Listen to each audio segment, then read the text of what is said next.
Petit enseignement sur le Coran, une contradiction, encore une fois, et cette fois-ci sur 2 versets consécutifs. Alors, Sourate 5, verset 48. Je lis depuis le début, et on va s'intéresser à un passage en particulier. À toi aussi nous avons révélé le Coran, expression de la pure vérité, qui est venue confirmer les écritures antérieures et les préserver de toute altération. Juge donc entre eux, d'après ce que Dieu t'a révélé. Ne suis pas leur passion, loin de la vérité qui t'est parvenue. Bon, on voit ici que déjà, quiconque n'est pas musulman est égaré de base. Ce sont des gens qui suivent leur passion, nécessairement. Pourtant, ils croient en Dieu. À chacun de vous, nous avons tracé un itinéraire et établi une règle de conduite qui lui est propre. C'est ceci qui m'intéresse. À chacun de vous, nous avons tracé un itinéraire et établi une règle de conduite qui lui est propre. Et si Dieu l'avait voulu, il aurait fait de vous une seule et même communauté. Mais il a voulu vous éprouver pour voir l'usage que chaque communauté ferait de ce qui lui a été donné. De ce qu'il lui a donné. Pour ne pas altérer le texte. Donc, rivalisez donc d'efforts dans l'accomplissement de bonnes œuvres, car c'est vers Dieu que vous ferez tous retour, et il vous éclairera alors sur l'origine de vos disputes. Bon.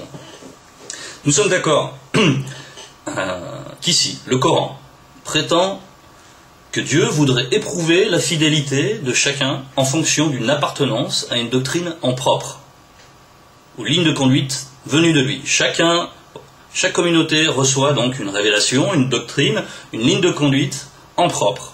Et par là, Dieu cherche à éprouver et voir ce que chacun fera de sa doctrine. Et voyons ce qui suit, au verset 49. Donc, j'ai dit que la contradiction résidait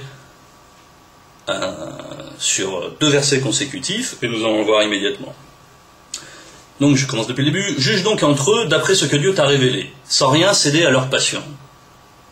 D'accord ? Prends garde à leur influence, ne t'écarte de certains. Prends garde que leur influence ne t'écarte de certains commandements qui t'ont été révélés. S'ils refusent ton jugement, c'est le signe, sache-le, que Dieu veut leur infliger la sanction de quelques-uns de leurs crimes, car beaucoup d'hommes sont pervers. Bon, qu'est-ce qu'on entend ici ? D'accord ? Que si jamais les jugements de Mohammed ne sont pas reçus par les autres communautés, c'est un signe qu'ils sont pervers et criminels, et que Dieu veut les sanctionner pour ça. Nous sommes d'accord. Ce qu'il y a, c'est que les doctrines de ces communautés sont inconciliables en bien des points. D'accord ? Ces doctrines ne peuvent pas trouver accord en de nombreux points. Donc, si on suit le raisonnement depuis le début, aussi si quelqu'un est fidèle à la révélation de sa communauté, c'est un pervers que Dieu veut châtier. On est d'accord. Mais Dieu veut éprouver leur fidélité au sein de leur révélation, c'est-à-dire, il veut voir s'ils vont être fidèles à leur ligne de conduite, et donc à leur doctrine. Mais s'ils sont fidèles à leur révélation, ils sont pervers et bons à châtier.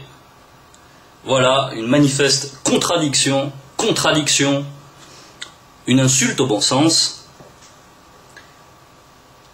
et surtout une incitation à la haine du prochain, qui est sous-jacente. Il y a plusieurs choses qui sont sous-jacentes. C'est d'abord l'orgueil communautaire. J'appartiens à telle communauté, donc je suis supérieur, et les autres sont des mécréants. Ce qui est très dangereux, parce que l'orgueil charrie, il charrie toutes les déviances. Le goût de la violence, le goût de se faire justice soi-même. D'ailleurs, on va passer là-dessus, c'est que le châtiment que préconise soi-disant Dieu à ceux qui résistent au jugement de Mohammed, Mohammed s'en faisait gaiement l'exécuteur, un exécuteur impitoyable, femme, enfant, y passait. D'ailleurs, je vais faire une vidéo en ce qui concerne les hadiths qui attestent ceci, les hadiths considérés comme authentiques, afin qu'il n'y ait pas de contestation. Et je citerai tous les passages. Trêve de mensonges, il y en a marre. Alors que Dieu dit partout dans les doctrines que c'est à lui qu'appartient la vengeance et la rétribution, et non aux hommes. C'est pas à nous d'aller prendre l'épée. Ceci ne plaît pas à Dieu. La violence n'a jamais plu à Dieu, et ce depuis Caïn. Donc, s'il y a une contradiction manifeste, là, personne ne pourra contredire ceci. Personne.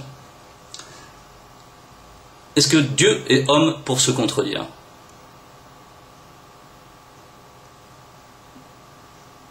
Donc, ceci ne peut venir de Dieu. Dieu est saint.